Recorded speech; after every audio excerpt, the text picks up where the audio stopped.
Noon lang tayo naka-harvest ng madaming mga itlog guys. Ngayon lang sa pagpalit lang natin ng kanilang mga pagkain. Sa hindi pa natin pinalitan ito ng kanilang mga pagkain, noon ang pinakakain natin sa kanila ay developer at wala itong magandang epekto ang pinakakain natin noon. Kaya pinalitan natin ito ng laying mass. Ang pagkain na ito guys ang nagpapadami ng itlog ng ating mga manok, kasi nga ito ang pinakakain ng mga manok na nasa poultry, malaking mga farm.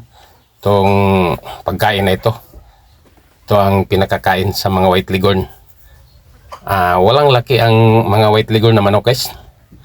Wala silang mga lalaki nga manok ang ginagamit sa kanila sa pagpapaitlog, kundi ito lang ang napagkain.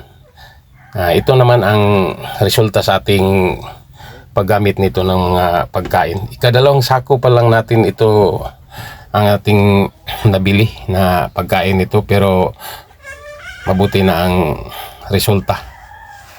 Maganda na guys ang takbo sa ating pag-aalaga ng mga manok, kasi nga medyo madami naman ang itlog natin ngayon. Konti na lang ang ating mga manok na babae nito, kasi nga madami mang bumibili nito ang mga manok natin, kaya ating ibinibinta ang iba at hindi lang tayo mag-alala kasi nga baka breeding naman tayo ulit ng mga sisiw na bago at ating palalakihin. Pero hindi pa ngayon kasi nga tag-ulan pa. Mga sira ang ating sisiw kapag mag-breeding tayo ngayon, tag-ulan. Kaya hintayin lang natin sa pag-init na. Ito siya guys, ang ating mga manok. Kahit konti lang ang ating mga manok, pero madami naman ang itlog natin, kasi nga may magdubli ito.